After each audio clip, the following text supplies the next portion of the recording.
In just 36 seconds of devastating breakdown, America watched their Attorney General completely lose control. Pam Bondi didn't answer questions. She couldn't defend corruption. She attacked everyone who dared ask for accountability. Senator Adam Schiff methodically listed her refusals one by one. Cameras captured her total meltdown in real time. What did this former federal prosecutor reveal that made Trump's Attorney General have a complete psychotic break on live television? March 15, 2025, 2017 p.m. The Hart Senate Office Building's Committee Room 2116 hummed with the electric tension of a constitutional crisis in the making. Senator Adam Schiff walked in carrying a thick folder marked DOJ Oversight, Confidential, in bold red letters, his silver hair perfectly styled, his navy suit pressed with military precision, but his jaw set with the grim determination of a former federal prosecutor who'd spent weeks uncovering evidence that would shake the foundations of American justice. Across the witness table sat Pam Bondi, Attorney General for exactly 127 days, her blonde hair immaculate, despite the stress, her American flag pin gleaming under the harsh television lights, but her eyes already showing the strain of someone who knew devastating questions were coming and had no good answers prepared.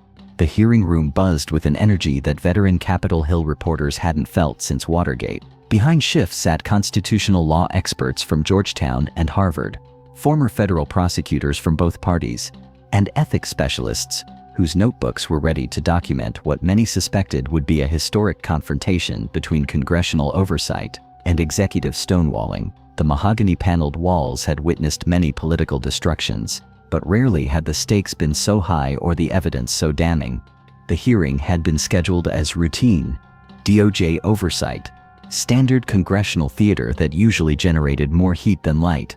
Bondi had prepared for softball questions about department efficiency and crime statistics. Her briefing binders were organized by topic, her talking points memorized from weeks of friendly Fox News interviews where hosts lobbed softball questions about restoring law and order. What she hadn't prepared for was facing a California senator who'd spent the previous month secretly interviewing 47 current and former DOJ employees who'd fled the department in horror at what it had become under Trump's second term.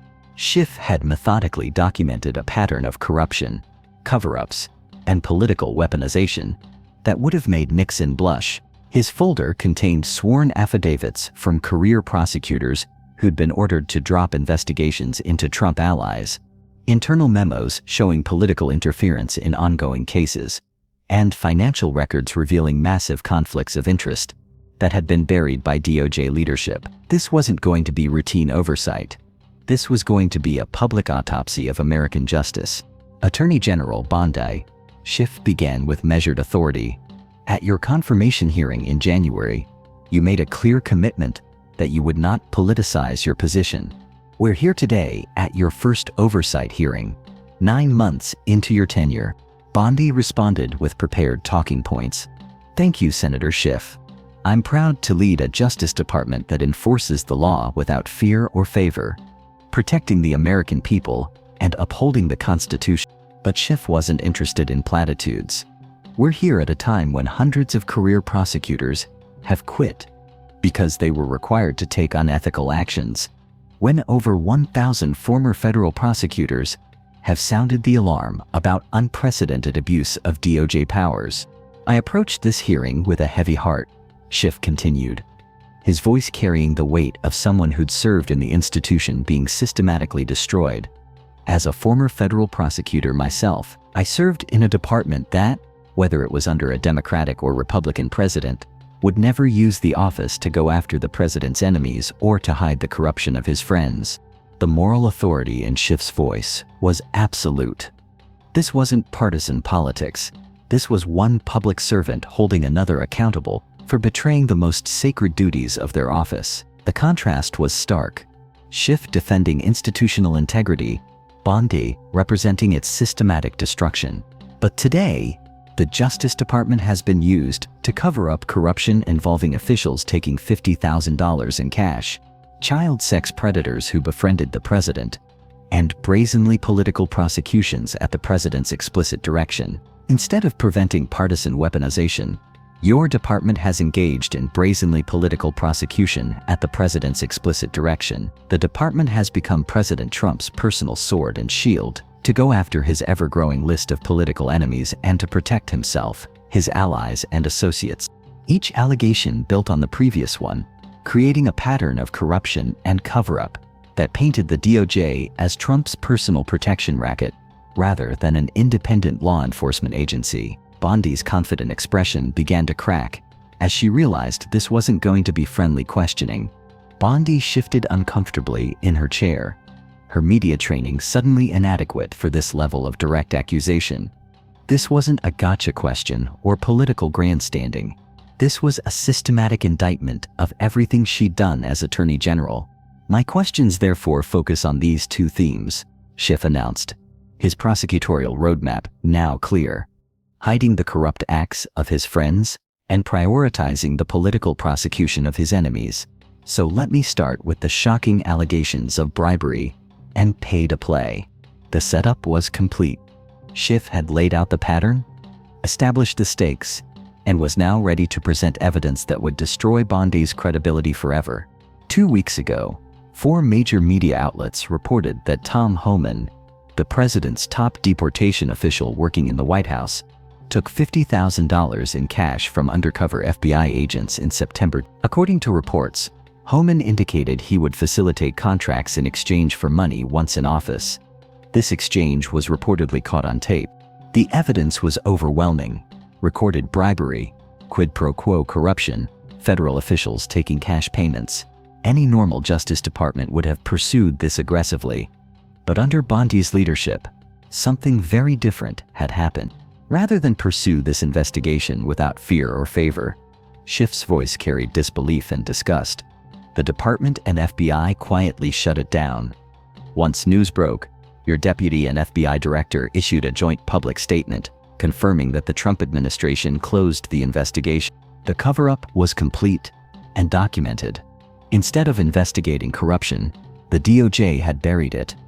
Instead of following evidence wherever it led, they made it disappear. This wasn't law enforcement, it was obstruction of justice at the highest levels. White House Press Secretary Caroline Leavitt denied Homan took the money, telling a reporter he never took the $50,000. So I hope you can help us get our facts straight. Did he take the money? The question hung in the air like a sword suspended over Bondi's career. It was simple, direct, fundamental. Did a Trump official take a $50,000 bribe? The Attorney General of the United States should know the answer, should want to know the answer, should demand accountability regardless of politics. Bondi's response revealed everything. Senator Schiff, I was not in office when that was handled. The evasion was immediate. Schiff pressed. So does that mean there was no evidence, yet you're slandering him? I'm showing an interview where he refused to answer whether he took the money. Schiff replied. So I'm asking you, did he take the money? I answered that multiple times. Bondi stammered. I don't think you did. What is the answer? Schiff pressed. That happened prior to my confirmation. All I know is that Deputy Attorney General Blanche and Director Patel said there was no case, and Caroline Leavitt is one of the most trustworthy human beings I know. Then Bondi made her fatal error. Instead of addressing corruption, she attacked. If you worked for me, you would have been fired because you were censured by Congress for lying. The personal attack was devastating to Bondi herself. Schiff remained calm. We're interested in answers to oversight questions. Will you support providing video or audio tapes of Homan taking bribe money to this committee? You can talk to Director Patel about that. Bondi deflected. You're the Attorney General. This will be your decision. Schiff pressed. You think you have a gotcha with Tom Homan, who's been fighting for our country? Bondi responded desperately. At exactly 2:47 p.m., Schiff delivered the systematic takedown that would be replayed for years. Let me do this because I think it's valuable that the American people get a sense of what you've refused to answer today. What followed was a masterclass in congressional oversight. A methodical listing of every evasion, every deflection, every moment when Bondi had chosen political loyalty over transparency. You were asked whether you consulted with career ethics lawyers. as you promised you would do during your nomination hearing, when you approved the president receiving a $400 million gift from the Qataris. You refused to answer that question.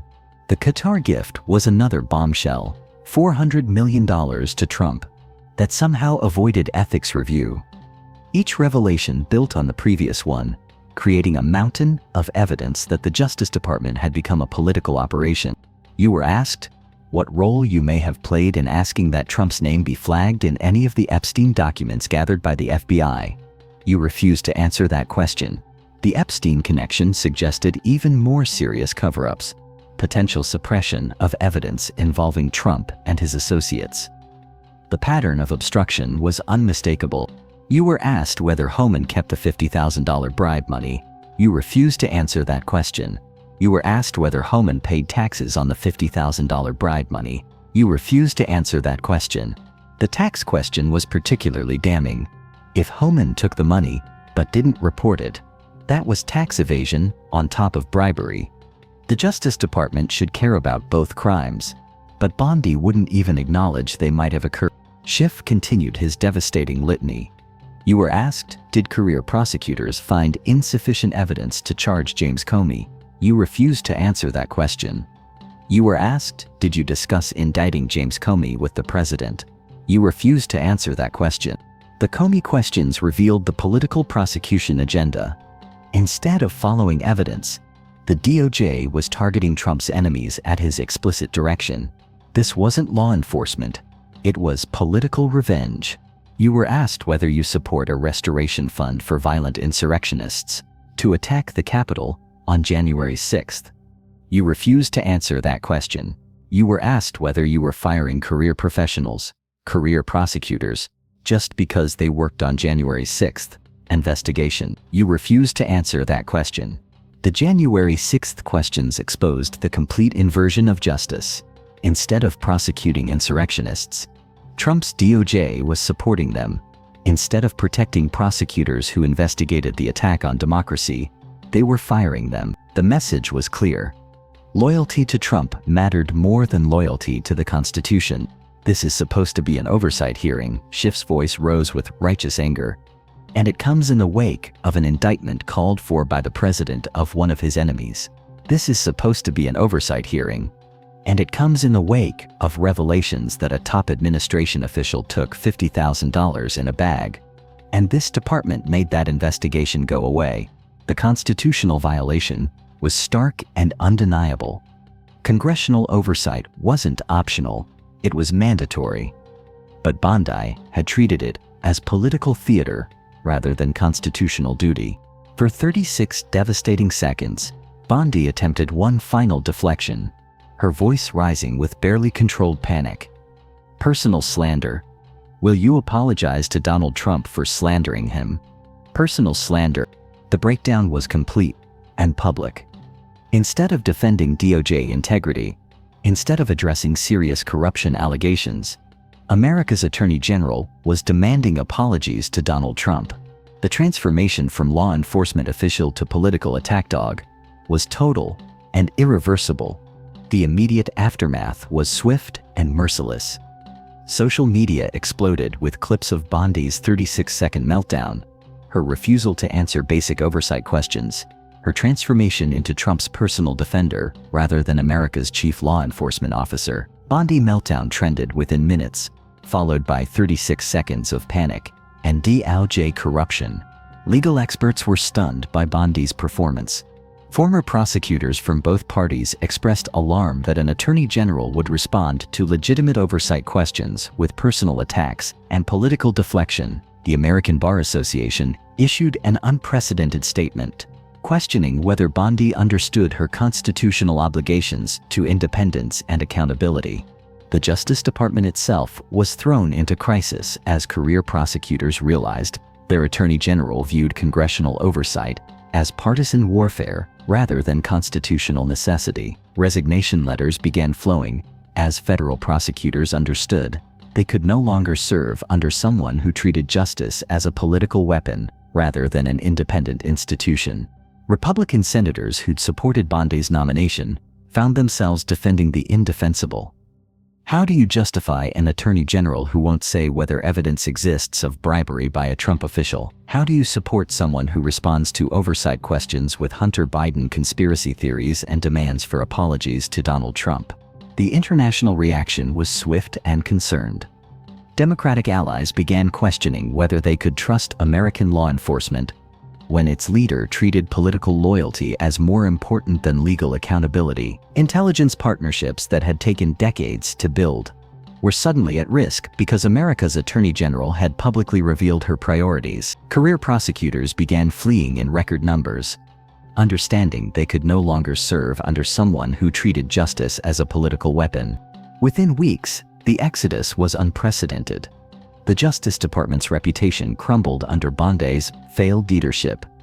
International allies questioned whether they could trust American law enforcement when its leader prioritized political loyalty over legal accountability. 6 months later, facing continued investigation and complete loss of credibility, Bondi quietly resigned. Schiff's interrogation became legendary as an example of congressional oversight functioning as the Constitution intended. The 36-second meltdown became a viral symbol of institutional collapse.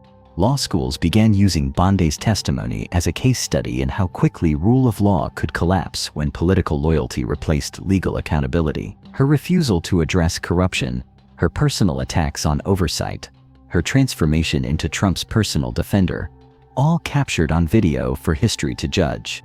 The Justice Department, under new leadership, implemented reforms to restore independence. The institution slowly rebuilt credibility that Bondi had destroyed in one disastrous hearing. Schiff's methodical destruction became a masterclass taught in government programs on the importance of accountability. Sometimes the most powerful weapon against corruption isn't a criminal investigation.